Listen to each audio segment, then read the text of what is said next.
All right, well, it is officially noon, so we'll go ahead and get started. Welcome everybody to the October 21st, 2020 Rotary Club of Newport Zoom meeting. Happens to be Zoom number 27, I'm told. John's been keeping good tabs on the number of Zooms that we're racking up, so. Let's see, do I have a volunteer for the pledge today? I will. All right, thanks, Sandy. Okay, are we all ready? Yep.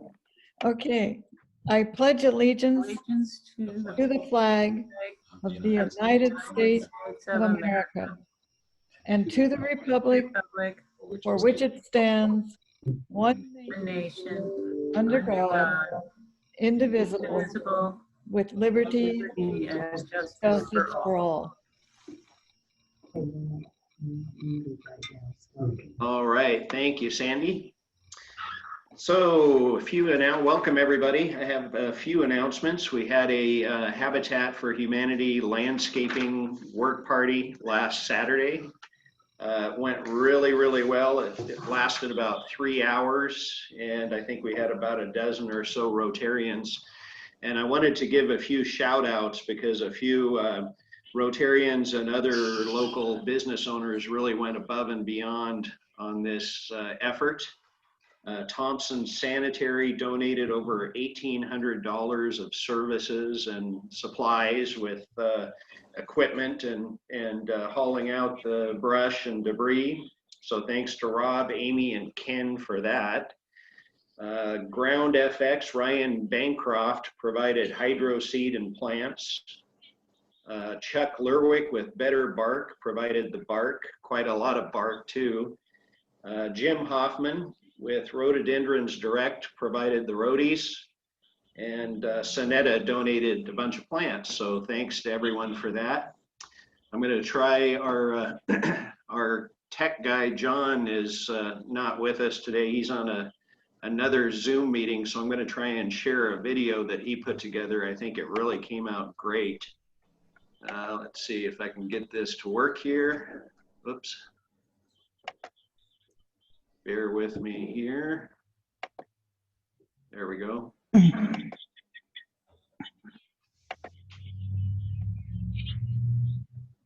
All right, hopefully everyone can see this.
So anyway, that was a lot of fun. Also, thanks to Sylvia Polly for organizing that and heading up the effort. And thanks to everyone for showing up. That was sure made a difference. It really improved the looks over there. So be sure to check it out when you drive by sometime.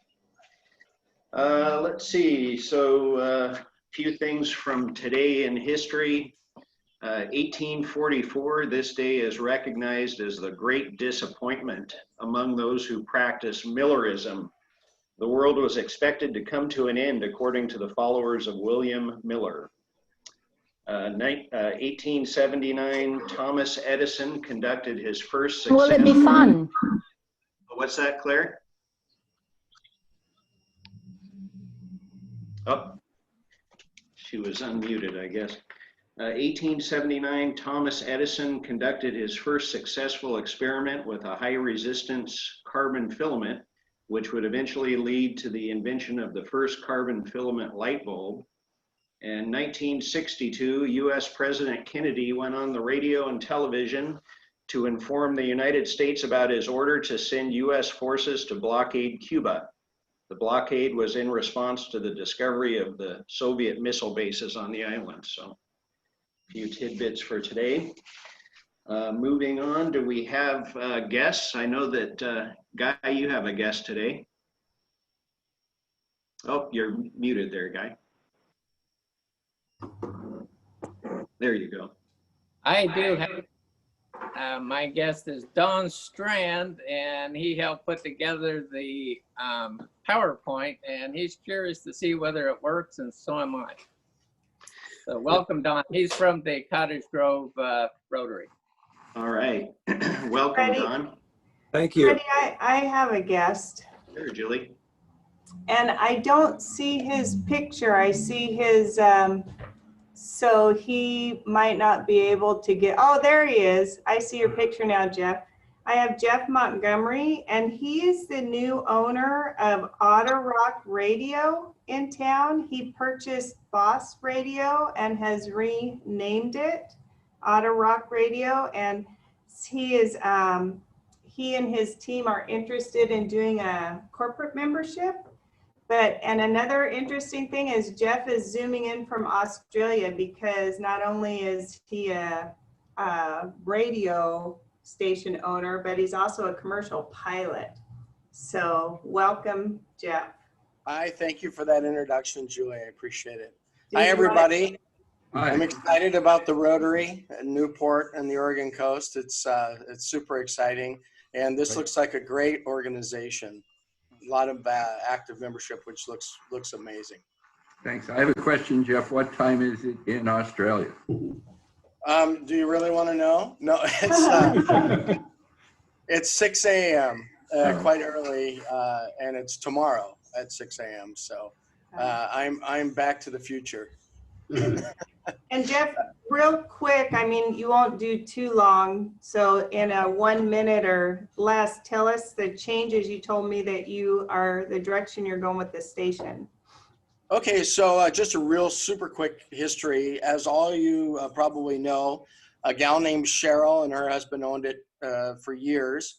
And unfortunately, last year, about a year ago now, Cheryl passed away. The station went into the hands of a broker, a radio station broker. Believe it or not, they exist just like real estate brokers. And they buy and sell radio stations. And so for about a year, well, half a year at least, it was run by a broker. And as a lot of you noticed, the music was great, but it was a kind of a jukebox of a station, no talent. So when I purchased the station, we bought it, started the process in May. The FCC completed their approvals in September, and we took over October 1st and renamed it the Otter. It's now 100.7 the Otter, and it's the same format musically, but we do have talent now. So we have disc jockeys 24/7.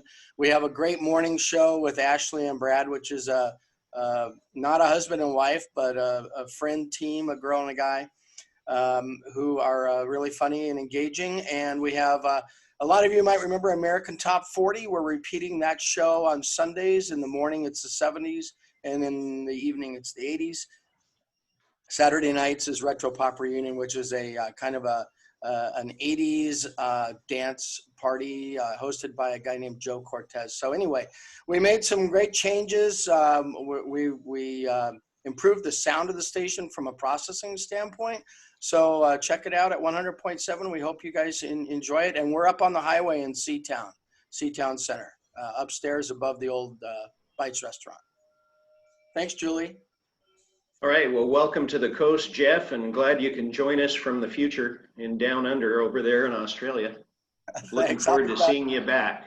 I'll be in town next week. Sounds great. Thanks, Jeff. And then I see we have Cole and McKinsey. I guess, Raina, you were probably about to do that. That's so I'll let fine. you- Yeah. And thank you for introducing them. Sure. They're back again and they'll be speaking next week. All right, great. So I don't think we have a sergeant at arms today, but that's all right because we have a good program that's going to take a little bit of time. So we'll go ahead and get into that with some time for a last minute announcements at the end. So today's presenter is another one of our own who's been a Newport Rotarian since February of 1996 and also happens to be a Paul Harris Fellow +4. He's worn a number of hats during his career. His official title prior to retiring was the director of the Small Business Development Center at OCCC, but his official Rotary classification today is currently Gentleman Farmer. As most of you have concluded by my introduction so far, I'm talking about Guy Faust. But there are a few things about Guy which some of you might not know. For example, Guy is currently the proprietor of the Pallet Place Bed and Breakfast in Logston, which accommodates up to 4 guests on his beautiful 5-acre property. Guy is also responsible for introducing the yacone to Lincoln County. The yacone is also known as the Peruvian ground apple, which not only tastes good, but is also known for its various health benefits. Harvest time for yacone begins in early December, so we know what Guy is going to be doing in 4 or 5 weeks from now. Guy is a graduate of one of Oregon's most prestigious educational institutions. Of course, I'm talking about the University of Oregon. And Guy also happens to be an authority on all things baseball, and is probably not someone you want to be betting against when it comes to baseball trivia, or Ducks football for that matter. After today's program, I think you'll appreciate why. So with that said, I'm going to change chairs here. Guy's with me here at the office, so take it away, Guy.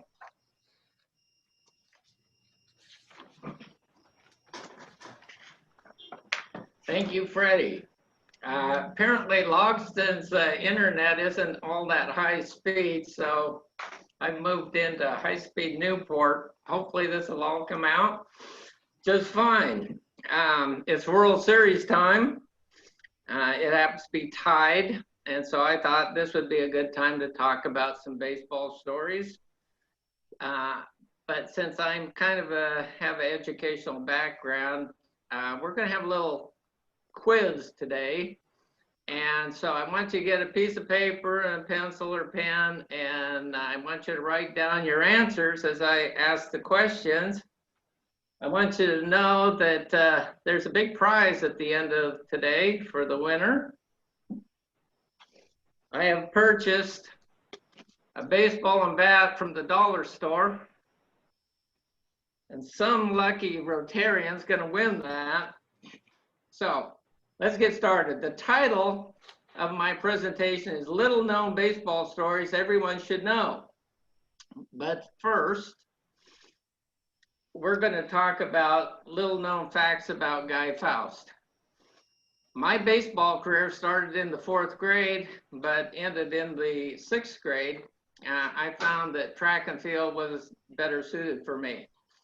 But in the 6th and 7th grade, I had the dream job of a lifetime. I became the clubhouse boy for the Eugene Emeralds.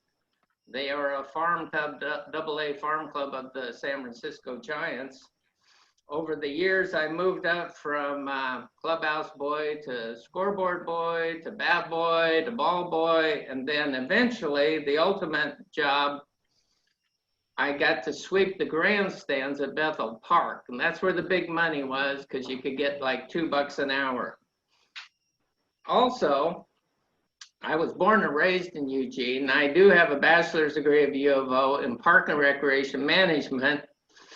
You may not know this, but I was the first Parks and Leisure Service Director for the city of La Grande, Oregon. And so since I have a degree in Parks and Recreation, recreation also equals fun. So I'm kind of a fun higher education graduate. I also have a master's degree in community education. In community education, we believe in lifelong learning. And we believe that education never ends. It's from cradle to grave. It's from womb to tomb. It never ends. And I've worked at the local, state, and national level in community education. I spent 4 years back in Washington, D.C., working for the National Community Education Association. Now, May 4th, 1980, I happened to be in the Rosa Garden behind the White House with 200 others of who's who in American education. And on that sunny spring day, Jimmy Carter inaugurated the Department of Education. And the Marine Band was there, and Amy and Rosalind was there, and there were lots of speeches, and there was a commemorative stamp, and it says learning never ends. So as a lifetime educator, I have dedicated my life to stomping out ignorance wherever I can find it. Now, I'm not suggesting anything like that for the club members here in the Rotary. But what I am suggesting, Bob, is that we could all learn more and be a little wiser about our nation's national pastime. So living back in Washington, D.C., there's history everywhere. I mean, everywhere. And so I've always considered myself a kind of a historian nerd. And so I'm going to combine my degrees of fun, education, and history. And we're going to talk about 5 stories of baseball that have some historic value. So let's get started. The first one is the singing of the national anthem. And let's begin at the very, very, very easy question here. Was the first time a crowd stood up and sang the Star-Spangled Banner at A, a baseball game, B, a basketball game, or C, a football game? Write your answer down. Now, hint number 1, keep in mind the title of this presentation is Little Known Baseball Stories Everyone Should Know. Hint number 2, I would never, ever, ever try and fool my Rotary Club members. So first, a little background. Our 13 colonies beat the British and became the United States of America following the Revolutionary War that ended in 1783. But for some reason, the British weren't too happy with the results, and 29 years later, they took another shot at us, and it was called the War of 1812, even though it lasted much longer. So, in 1814, the British warships were bombing Fort McHenry, which protected the Baltimore Harbor. If they could get past the fort and take over the harbor, they were well on their way to taking back America. They had already burnt the White House down, and Congress was on the run. If they had succeeded, we might all be sipping tea and playing cricket right now. And for those of you who think that baseball's boring, you've never seen a cricket game. I mean, it lasts forever. If we had lost that war, we might all be talking like Canadians, eh? A guy named Francis Scott Key happened to be on the British flagship that September night and watched the bombing. Why he was there is a whole other story. The next morning, seeing the flag still waving, he was inspired to write a poem, and a week later it was published. Soon after, it was put to music titled The Star-Spangled Banner. But it wasn't until 1931 that it became our national anthem. So back to baseball. On September 6, 1918, World War I was still raging, and Major League had already sent off 247 players, and 3 of them never came back. But at Kaminsky Park in Chicago, the Cubs were playing the Red Sox for the first game in the World Series. And in those days, stadiums had their own bands. Well, during the 7th inning stretch, the band started to play the Star-Spangled Banner, and players quickly turned and faced the band. Now, there's more than 19,000 fans in the stand. They were all standing, and a few started to sing, and then they were instantly joined by others. And when the final note came, a great volume of song arose, and the grandstands followed by thunderous applause. This was the first time American crowds stood up and sang the national song. So the song was played and sang at the rest of the series games, and now it's sung at every major sporting event in the USA. So the answer to the first question is baseball. If you got that one right, congratulate yourself. But here's a bonus question. The Boston Red Sox won the first game because the pitcher threw a shutout game. Can you name the pitcher? This is in 1896, Boston pitcher. Hint, you all know this pitcher's name. Write one down or just put a question mark.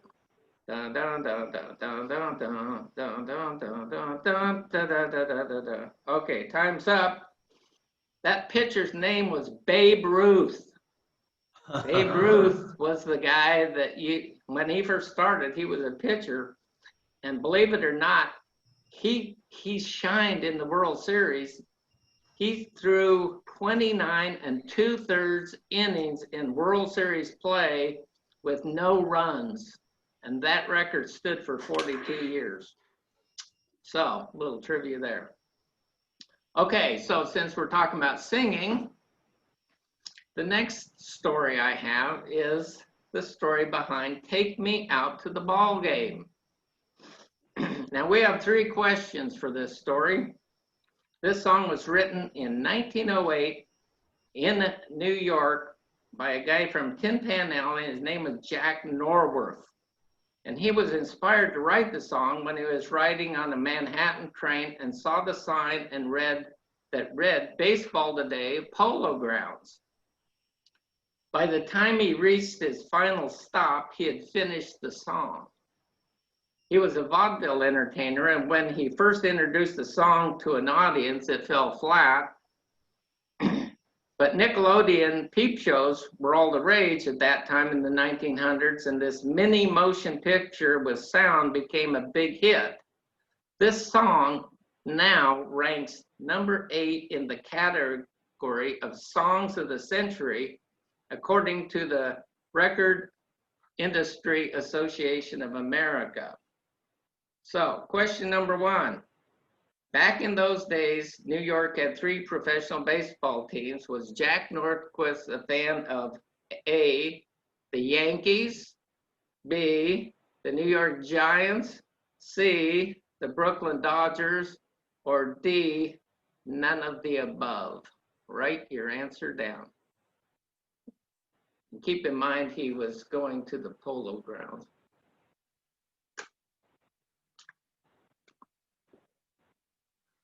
You got your answer? Jack Norquist was not a baseball fan at all. In fact, he didn't witness his first baseball game until the 1940s. This song is okay, so here's question number 2. Question number 2 is this song is about a person who wants to see a baseball game. Is this person A, the son who wants his dad to take him to a game? B, his daughter who wants to take dad to take her to a game. C, a young lady who wants her boyfriend to take her to a game. Or D, a wife that wants her husband to take her to a game. Write your answer down.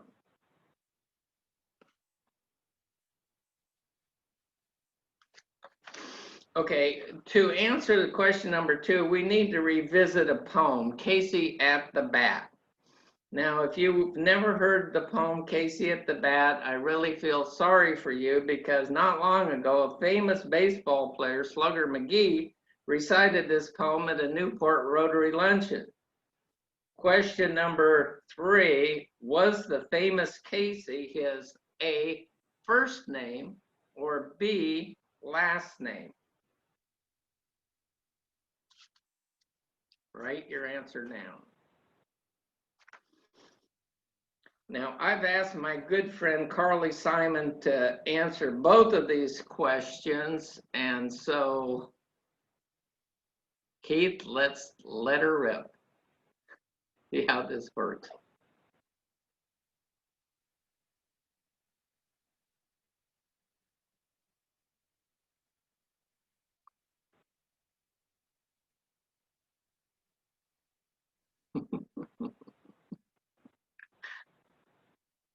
Come on, I know you can do it.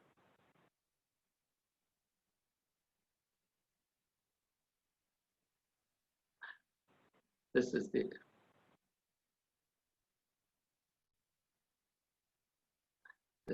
the only one I really care.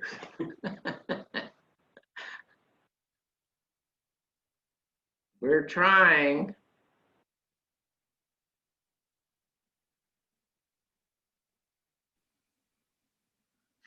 Is it there? The photo's there, but the words are not there. So I'm going to have to take over Carly Simon's job here. And it goes something like this. Katie Casey was baseball mad. She had the fever and had it bad. Just to root for the hometown crew, Katie spent every cent.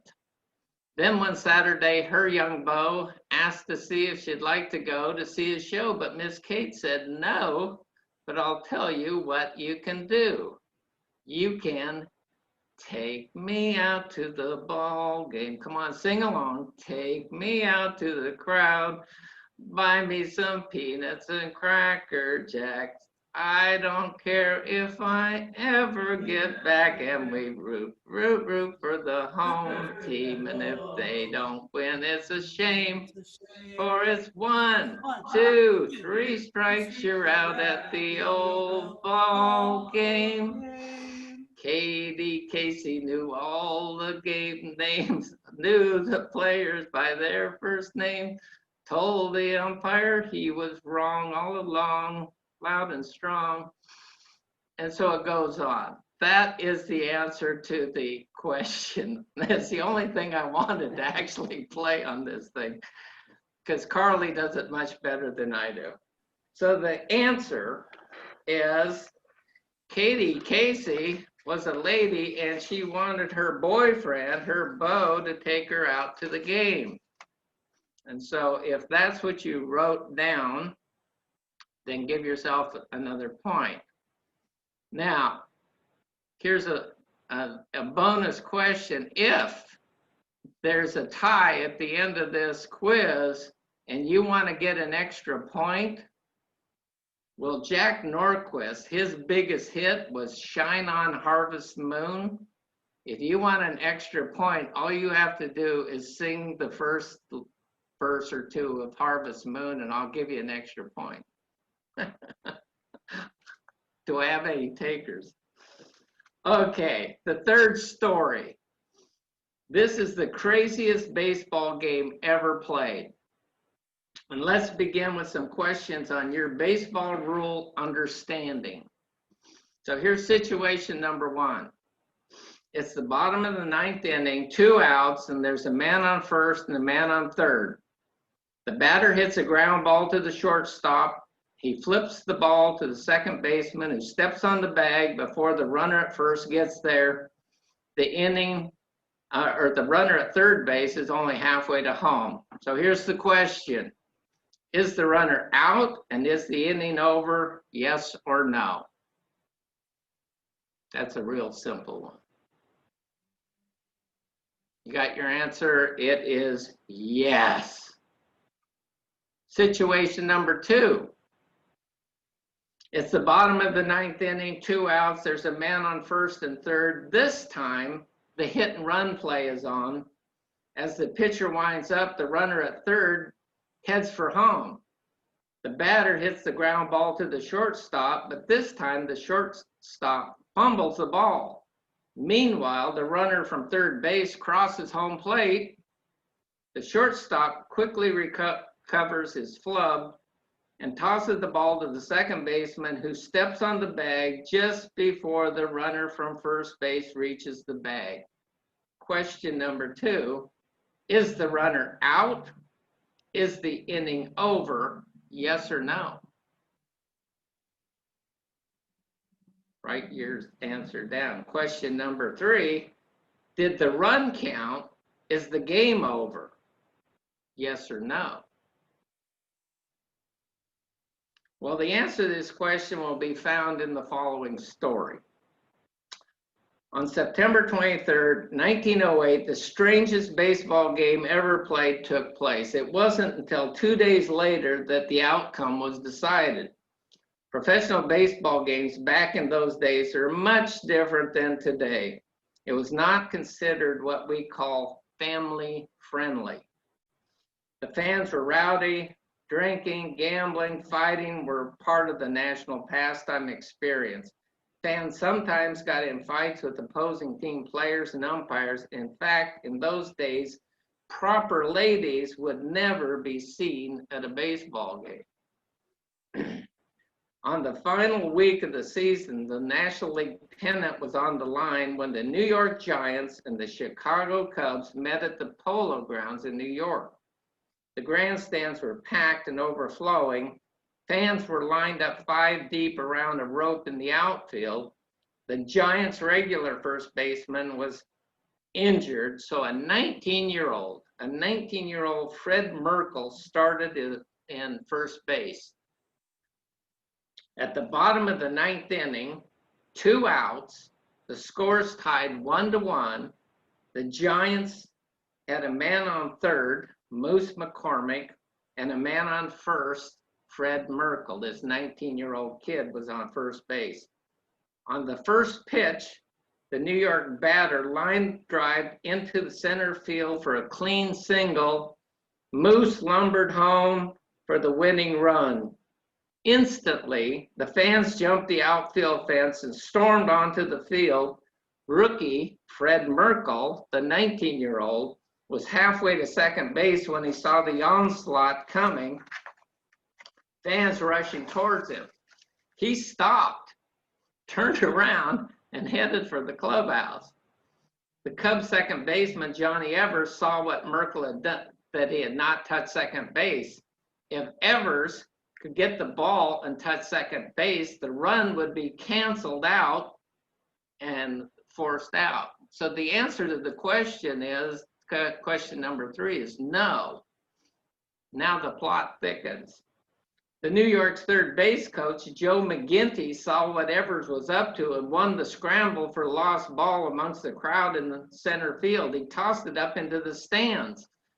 Some fan with a brown bowler hat caught the ball and started to leave the stadium. But before he could leave, 2 Cub fans chased him down through the mob, knocked him down, and took the ball. Then they tossed it back to the Cubs shortstop, who passed it over to Evers at second base. Evers is jumping up and down on the bag until the head umpire, Hank O'Day, saw him. Both teams left the field, the Giants claiming victory, and the Cubs claiming extra innings needed to be played. 2 days later, the National League president, Harry Pullman, declared the run invalid and the game a tie. If needed, the game would be played again at the end of the season if teams were tied. Well, guess what? At the end of the week, the teams were deadlocked and the game was rescheduled to be played October 8th in New York.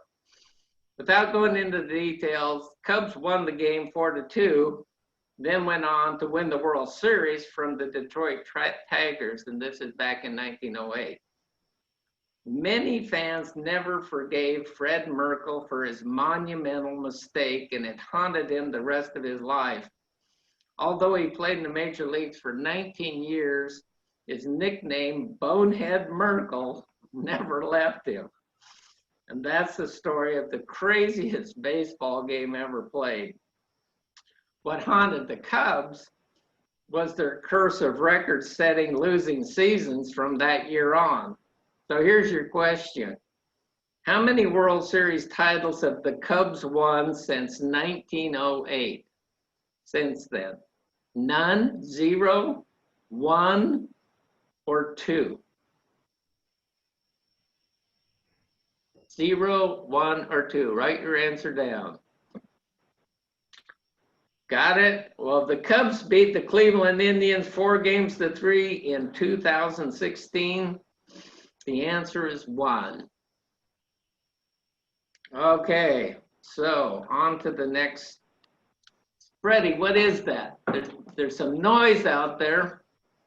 I can't read this with all this noise going on. Let me go take care of that. It's like we have a little distraction. Pardon us for a minute. Talk about a wealth of baseball information. I think Guy has a visitor. Looks like he's coming in. Haven't seen you in a while. What are we doing? Oh, Guy's telling baseball stories. What? Oh, you say you have some baseball stories? Well, come on over.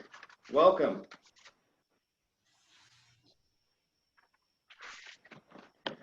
Hey, it's Slugger McGee. You guys remember me? I told you a story not too long ago, and I've got another one for you. It's the real story behind the Louisville Slugger bat. Well, historians would have you believe certain things about Louisville Slugger bat, but they don't know the whole story. They don't know the whole story. So I'll share with you what they know, and I'll inform you the little known truth that was lost in history. Back in the 1880s, a guy named Pete Browning was the star of the Louisville Eclipse baseball team. Over his 13-year career, he compiled a batting average of .343. But in the spring of 1884, he was in a slump, and one day he broke his bat. Well, there was a young guy, 17-year-old in the stands. His name was Bud Hillerick, who happened to be apprentice to his dad's woodworking shop, and he had made bats before. So after the game, he came up and talked to Browning and said, "Hey, I can make you a bat."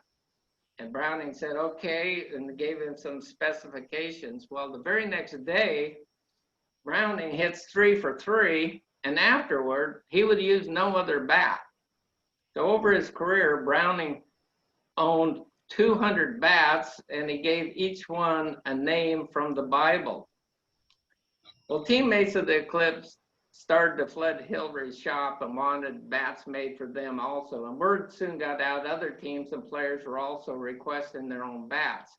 Young Bud saw this as a tremendous business opportunity, but Bud's father said, "Not so fast."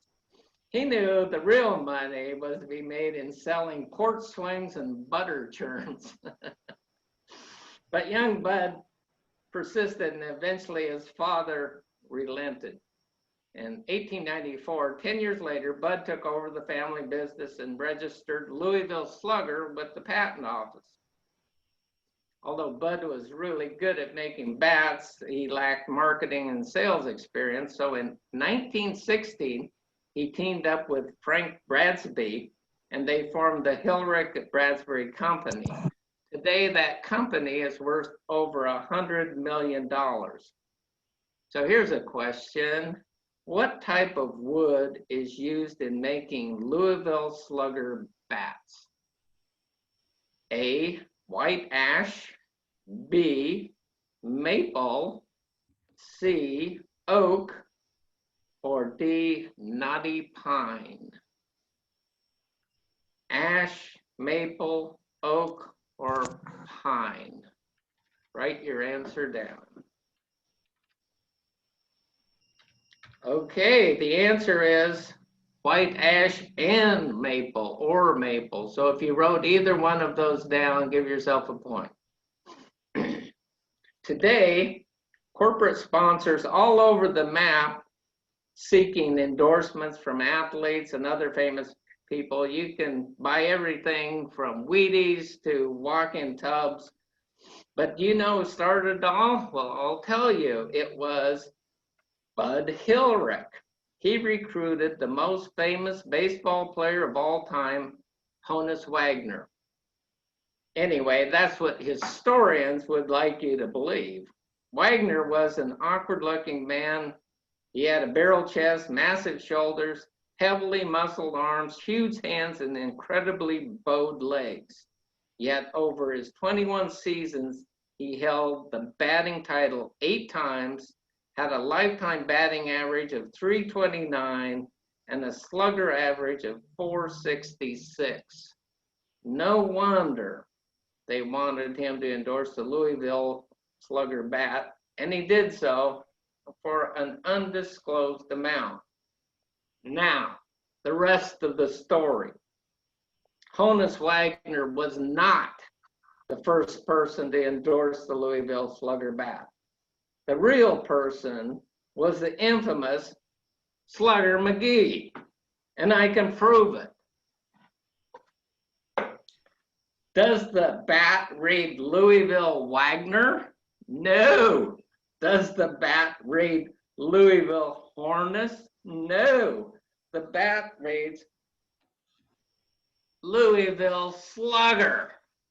I rest my case. Now, I can't divulge how much they paid me, but I can tell you it can buy you a lot of peanuts and Cracker Jack. I also gave them a great tagline that Nike stole from me a few years later. I said, just tell your customers, just slug it. But for some reason that didn't catch on. And as Edith Ann from the old Laugh-In days would say, and that's the truth. Now for you younger Rotarians, you may have to look that up. You may not know what I'm talking about. Okay, now you should all be happy because this is the final story. The day that baseball changed forever. It was a gray, dreary day, August 16th, 1920, when the Cleveland Indians played the New York Yankees at the Polo Grounds. 21,000 fans were in attendance. It was the 5th inning, and Cleveland was up 3-0 when the Indians' Ray Chapman was the first batter. The Yankees' Carl May was on the mound seeking his 100th career win. May wound up, then delivered the first pitch. But first, some background information. It was late in the season and the pennant race was tight, separated by only a half a game. The batter had led the league in runs scored and walks. He was also known for crowding the plate. He was also the top-notch bunter and already had helped score a run on a sacrifice bunt in the first inning. The pitcher was nicknamed Sub because of his submarine-style pitch he threw. He was also known for his spitball, a legal pitch back in those days. He was also had a reputation for hitting batters and led the league in that category. Well, back in the 1920 era, baseballs were a bit different than today. At the time, pitchers commonly dirtied balls with soil, licorice, tobacco juice. They scuffed, sandpaper, scarred, cut, spiked them, giving them misshaped earth and color ball traveled through the air erratically, tended to soften in later innings and as it came over the plate and was very hard to see. It is common to use only 2 or 3 baseballs per game. In fact, when a foul ball made its way into the grandstands, were followed by security guards that made sure those balls made their way back to the playing field.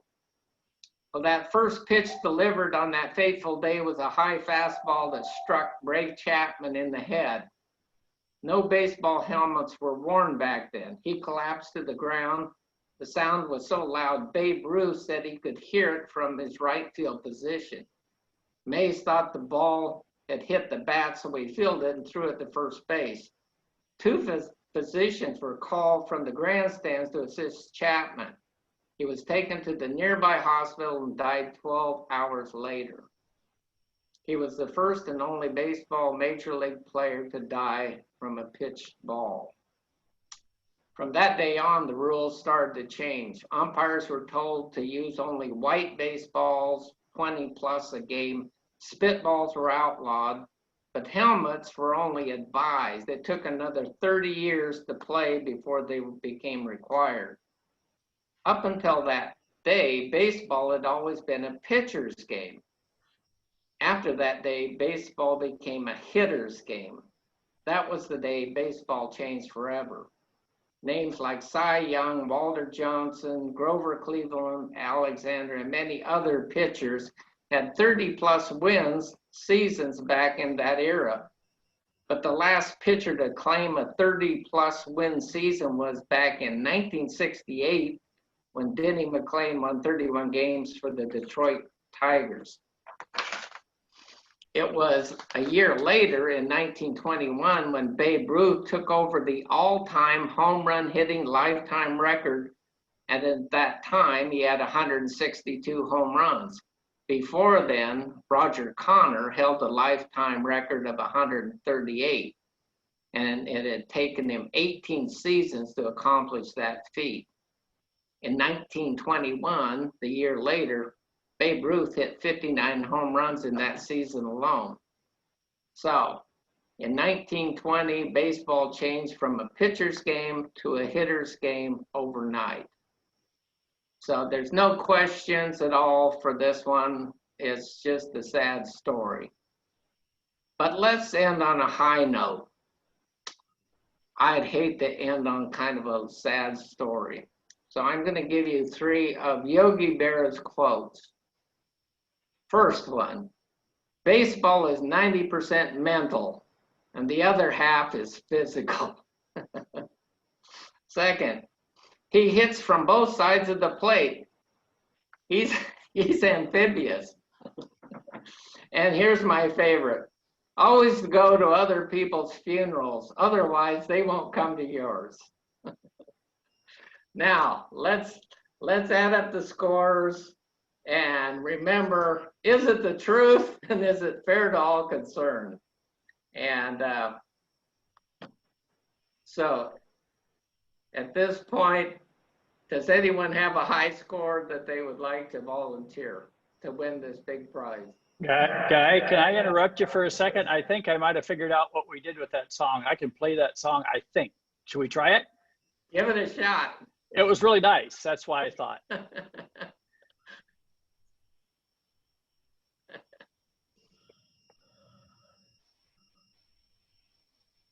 Meanwhile, you guys add up your scores. Here we go.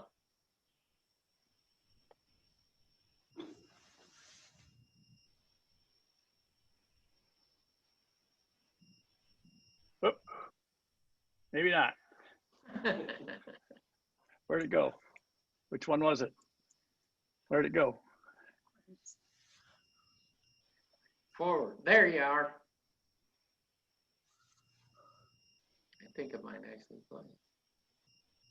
Can you hear it? Give it a second.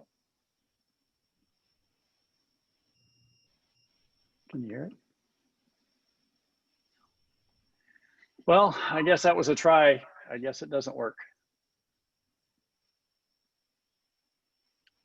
Okay. We tried. Does anyone want to claim the prize? What's the highest score?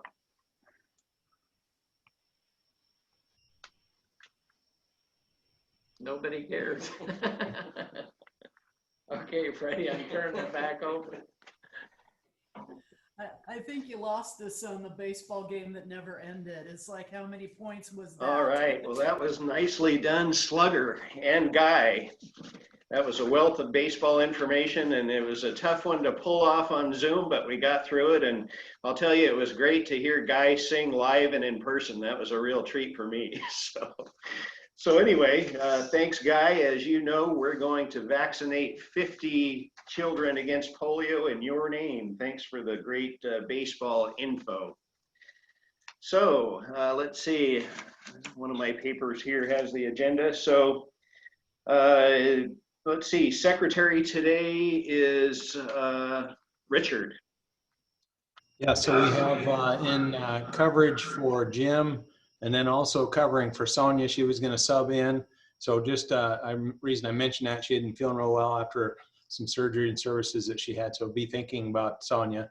So today we had 31 members. So roughly 45% as far as our club attendance. We had the 4 or 5 guests. So not bad turnout for just a beautiful sunny day like this that we have here in Newport. The 50-50 raffle ended up with $50, so we're going to share 25 back. And the lucky winner was Marcia Buckley, so lucky winner. Hey, Hopefully is there any chance we could please send that money to Salvation Army? we can make that happen. I would love that. Thank you. All right, you bet, you bet. Good job. So that was the 50-50 winner. We had on the member incentive. So today we also did the random draw, and we had Ursula Marinelli winner. So I know she's here. Yep, there she is. So winner of that. Now I don't actually know if it's 5 or 10. I don't recall if we had a winner last week, but that will get to you there respectively. Okay, whatever it is, go ahead and put it towards my Paul Harris. You bet, we'll do. And then on the other part of it, the social media award, I don't know if Keith is going to cover that or if we have that in John's coverage there. We'll add that to next week and he'll have $10. Very well done. That. Back to you. All right. Well, thanks, Richard, and congratulations to Marcia and Ursula for those awards. And anybody have any last minute announcements before we end here today? Well, I'd like to add one, Freddie. I think Guy did a yeoman's job. We practiced last night and it did work. The song was what he really, really wanted to play. And it worked on Zoom last night. When John and I tried it, it seemed to play and we could hear it. I apologize for not playing the song. I think Guy did a great job, and I really. If they want to hear it, all they have to do is type in Carly Simon, take me at the ballpark, and it'll come right up. Yeah, so Guy is saying that anyone that wants to hear that can type in Carly Simon, take me out to the ball game, and it'll come right up on Google or YouTube. So yeah, it's been a little challenging to orchestrate things on Zoom the way that we're used to doing it in person, but hopefully we can get back before too long to at least some hybrid meetings or a combination thereof. But anyway, yeah, great job, Guy. That was a fun program. Next week's meeting, we have October Students of the Month. So that'll be a good one too. Hope to see you all there for that one. And with that, would anyone volunteer to take us out with the full 5-way test, rather? I can do that. Okay, thanks, Marcia. I like to do it by memory. Let's see if I can pull it off or if I'm getting too old. Is it the truth? Is it fair to all concerned? Will it build goodwill and better friendships? Is it beneficial to all concerned? And is it fun? All right, most important. Thanks, Marcia, nicely done. And I forgot to ring the bell to take us into the meeting, but I can do it to take us out. So good to see you all and see you all next week.